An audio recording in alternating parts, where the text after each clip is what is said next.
Hello guys, നമ്മളിന്നൊന്ന് Arthunkal beach വരെ പോവുകയാണ്. കുറേ നാളെ ബീച്ചിലൊക്കെ ഒന്ന് പോയിട്ട്, അപ്പോൾ ബീച്ചിൽ പോകാൻ വേണ്ടി പോന്നപ്പോഴത്തേക്കും പള്ളിയിൽ എന്തോ ധ്യാനമൊക്കെ നടക്കുന്നുണ്ടായിരുന്നു. പിന്നെ അതൊക്കെ കണ്ടു നേരെ ബീച്ചിലെത്തി. പിന്നെ വണ്ടിയൊക്കെ അവിടെ നിന്ന് നൈസായിട്ട് പാർക്ക് ചെയ്തു. നടന്നു വന്നപ്പോൾ അവിടെ പട്ടവും ബമ്പറും ഒക്കെ പറത്തുന്നത് കണ്ടു. പിന്നെ അതൊക്കെ കണ്ടപ്പോൾ എനിക്ക് ഈ നൊസ്റ്റ അടിച്ച്, പണ്ട് ഞങ്ങൾ പട്ടം പറത്താനൊക്കെ പോകുമായിരുന്നല്ലോ, ജസ്റ്റ് നൊസ്റ്റാൾജിയ. അങ്ങനെ ഇന്ന് കുറച്ച് നേരം ഫോട്ടോസൊക്കെ എടുത്തു. അവിടെ ഇന്നപ്പോൾ തേണ്ട അടുത്ത് നിന്നൊരു ചാളി അങ്ങോട്ട് അടിക്കാൻ പറഞ്ഞു. എൻ്റെ ദൈവമേ,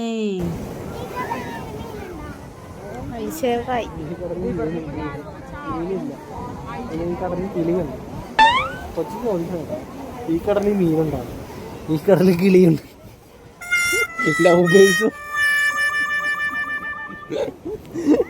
ലവേഴ്സും പ്രാവൊക്കെ ഉണ്ട്, മുട്ടയിട്ടിരിക്കേ. അത് പിന്നെ അങ്ങനെ പറഞ്ഞത്, സ്വയം ചളി പറഞ്ഞ് സ്വയം ചിരിക്കുക. അതിൻ്റെ അതൊക്കെ കഴിഞ്ഞ് ഞങ്ങൾ നൈസായിട്ടൊക്കെ ഇറങ്ങി.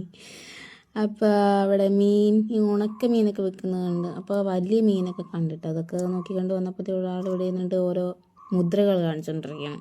പിന്നെ വണ്ടിയൊക്കെ എടുത്തു ഇറങ്ങിയപ്പോൾ ഞങ്ങൾ ഓർത്തൊന്നും ചേർത്തലേ പോകാമെന്ന്. അവിടെ പച്ചിലേ പോയി ഫുഡ് അടിക്കാം. അങ്ങനെ ചെയ്യുന്ന അവിടെ പോയി ഷവർമ റോളൊക്കെ കഴിച്ച്. എനിക്ക് അവിടുത്തെ ഫുഡൊക്കെ ഭയങ്കര ഇഷ്ടമാണ്. എൻ്റെ ഫേവറേറ്റ് സ്പോട്ടാണത്. പിന്നെ അവിടെ നിന്ന് ഇറങ്ങി. അവിടെ പിന്നെ ഞങ്ങൾ പോകുന്നപ്പോഴാണ് അവിടെ മനസ്സിലായത് അവിടെ ചേർത്തല അമ്പലത്തിൽ ഉത്സവമാണ്. പിന്നെ അതൊക്കെ നോക്കിയിട്ട് നൈസായിട്ട് ഇറങ്ങി. ഈ സമയമായി പിന്നെ അവിടെ നിന്ന് പോകുന്നപ്പോഴേക്കും. അപ്പം അത്രയേ ഉള്ളൂ. ടാറ്റാ.